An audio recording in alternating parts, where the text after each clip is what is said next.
Hello,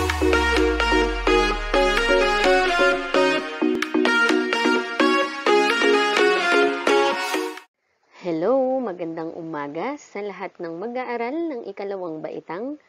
Oras na naman para tayo ay mag-aral, matuto at magsanay gamit ang ating module sa health. Isang napakagandang aralin ang ating mababasa, mauunawaan at matututuhan ngayon. Handa na ba kayo? Tara, simulan na natin. Para sa ating pagsisimula, siguruhin na hawak natin o nasa tabi natin ang ating module sa health, pagkat ito ang pangunahing kagamitan natin sa pagkatuto. Ihanda rin natin ang ating lapis at ang ating notebook o sagutang papel na siyang maglalaman ng mga sagot natin sa bawat pagsasanay o gawain na nakapaloob sa ating module. Ulitin natin. Dapat may module, check. Dapat may lapis, check. Dapat may notebook o sagutang papel, check.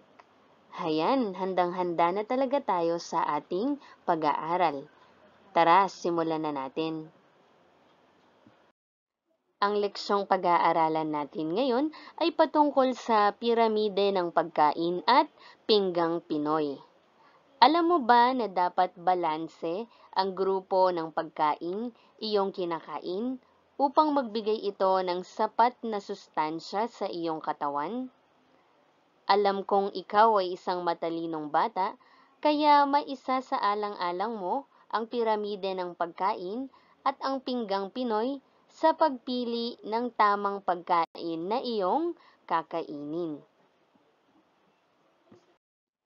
Para sa alamin, ang module na ito ay naghanda ng mga gawaing makatutulong upang maisaalang-alang ang piramide ng pagkain at ang pinggang Pinoy sa pagpili ng tamang pagkain. Magkakaroon muna tayo ng maikling pagsusulit. Subukin muna natin kung ano na ang kaalaman mo patungkol sa aralin natin sa ating module. Kunin mo ang iyong notebook at lapis at pagkatapos ay makinig ng mabuti sa aking panuto. Para sa subukin, sa iyong kwaderno, isulat ang letra ng mga pagkaing iyong mapipili. Mula sa mga larawan na nasa letter A hanggang letter F, pumili ng mga pagkain na iyong nais. Pagkatapos ay sagutin ang mga sumusunod na tanong. Ito ang mga katanungan. Number 1, bakit ito ang iyong mga napili? Isulat ang dahilan ng iyong pagpili sa mga pagkain. Number 2, sa iyong palagay, masustansya ba ang mga napili mo? Isulat ang opo o hindi po. Tandaan natin na ang piramide ng pagkain ay tatsulok na hinati sa mga seksyon. Pinagsama-sama sa bawat seksyon ang mga pagkaing naglalaman ng magkakaparehong uri.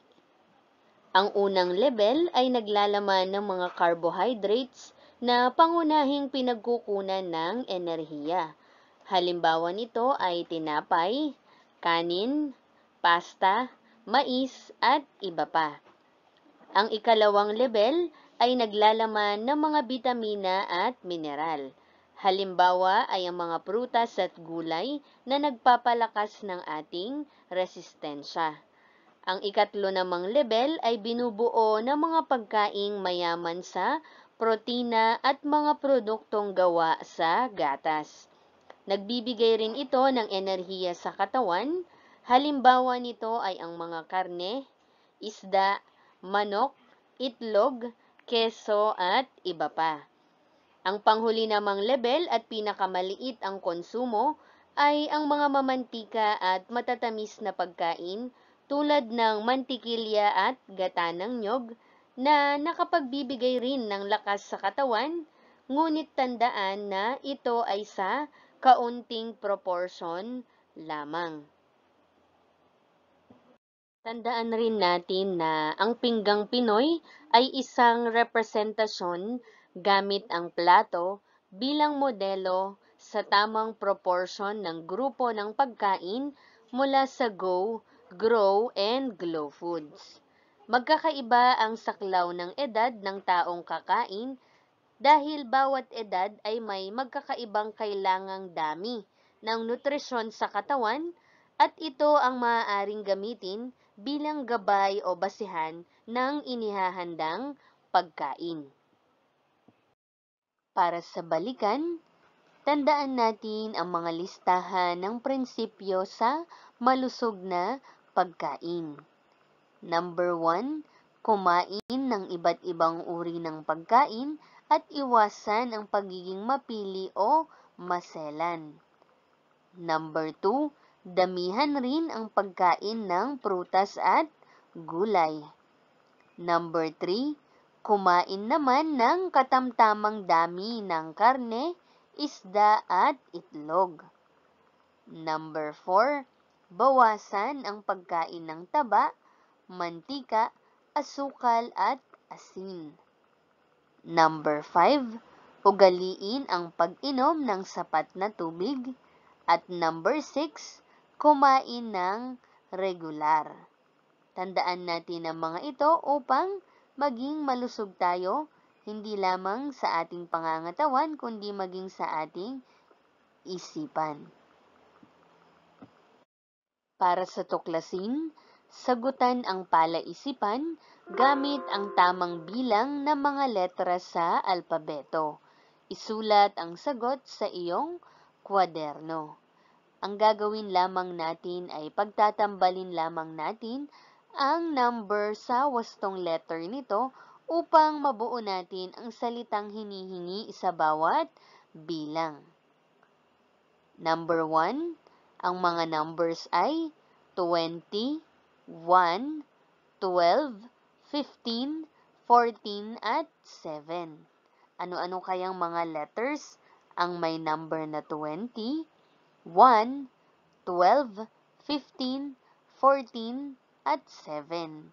Isusulat mo ang iyong sagot sa iyong notebook upang mabuo mo ang hinihinging salita. Number 2, ang mga numbers ay 2, 1, 2, 15, 25, at 2. Ano kayang salita ang nabuo mo? Number 3, 13, 1, 14, 20, 9, 11, 9, 12, 25, at 1. Ano kayang salita ang nabuo mo? Isulat mo ang iyong sagot sa iyong notebook. Number 4, ang mga numbers ay 11, 1, 14, 9, 14. At number 5, ang mga numbers ay 20, 9, 14, 1, 16, 1, at 25. Para sa pagyamanin, gawain 1, pumili ng 5 pagkain sa loob ng piramide. Pangalanan ang mga ito batay sa kanilang mga letra. Isulat ang mga ito sa iyong kwaderno. Ang gagawin mo lamang ay magsusulat ka lamang ng 5 pagkain na iyong napili sa loob ng piramide. Isusulat mo ang iyong sagot sa iyong notebook.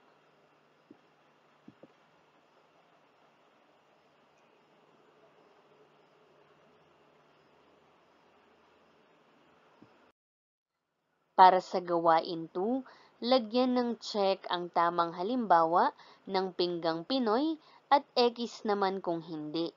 Isulat ang iyong sagot sa iyong kwaderno. Ang gagawin ay lalagyan ng check kung tama ang laman ng pinggang Pinoy na makikita sa bilang 1 hanggang 5. Kung hindi naman tama ang halimbawa, lagyan ito ng X. Number 1, ang laman ng pinggang Pinoy ay mansanas, kanin, talong at isda. Kung nagpapakita ito ng tamang halimbawa ng pinggang Pinoy, lagyan ng check. Kung hindi naman, lagyan ng X. Number 2, ang laman ng pinggang Pinoy ay kanin at hotdog. Check o X. Number 3, ang laman ng pinggang Pinoy ay kanin at itlog. Check ba o X?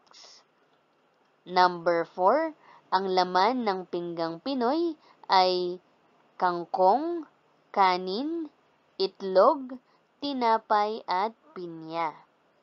Check ba o X? At number 5, ang laman ng pinggang Pinoy ay ampalaya, mangga, kanin at karne. Lagyan ng check kung nagpapakita ng tamang halimbawa at X naman kung hindi. Para sa isa-isip, piliin ang tamang sagot sa kahon upang makumpleto ang pangungusap. Isulat ang iyong sagot sa iyong kwaderno. Para sa letter A, ito ang mga pagpipilian sa loob ng kahon: edad, tatsulok, piramide, section, rekomendadong, grupo.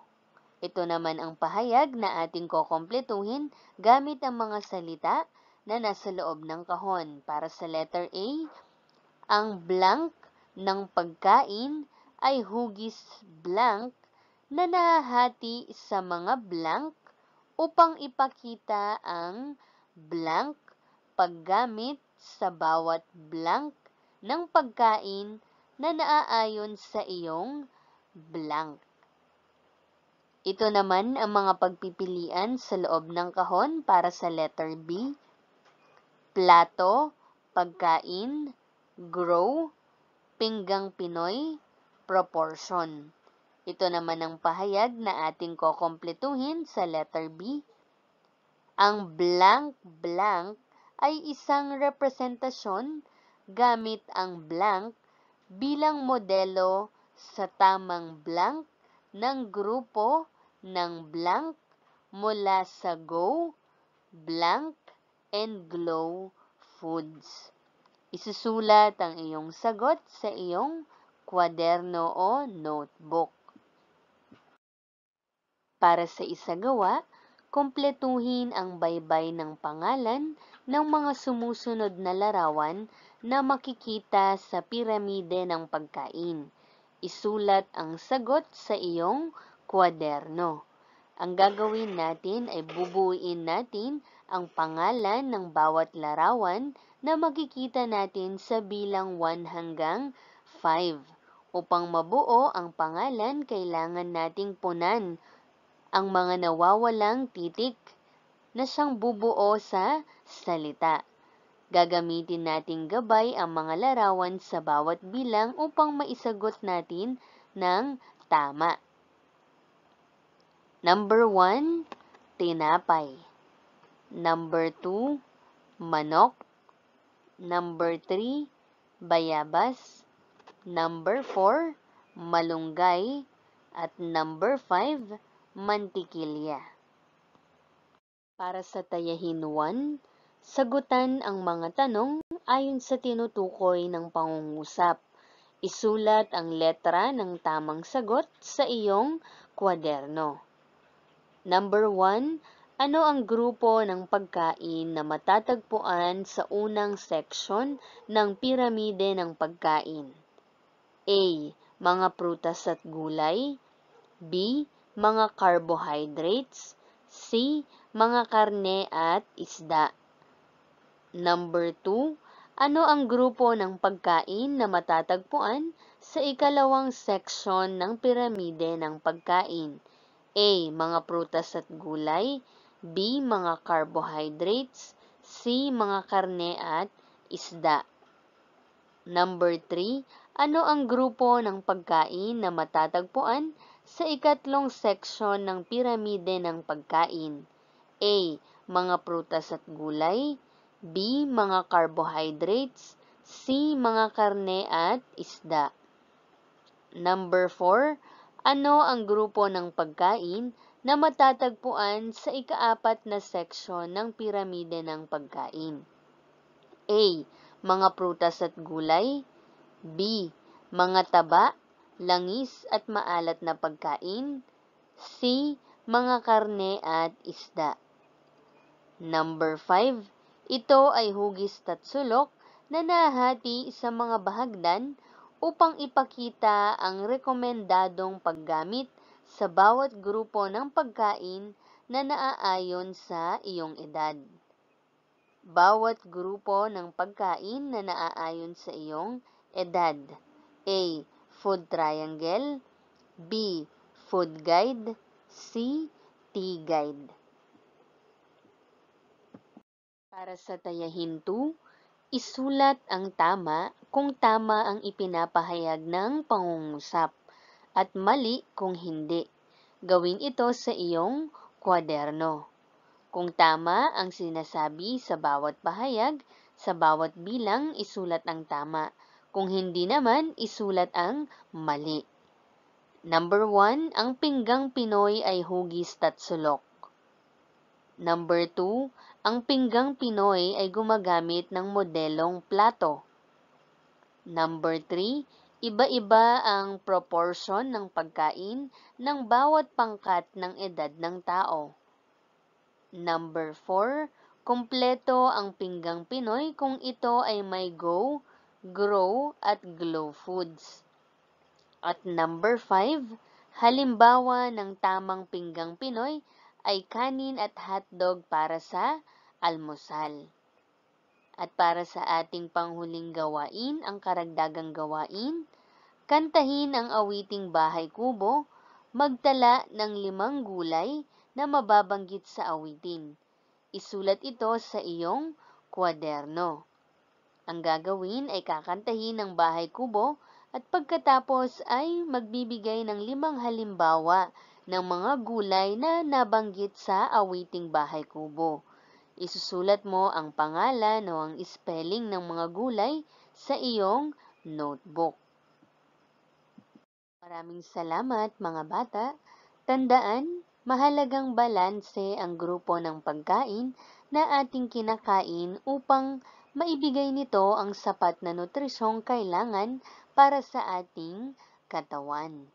Ito si Teacher Carmela M. Santos na nagsasabing patuloy na magbasa, patuloy na matuto, patuloy na magsanay, #ProjectAppear, paalam!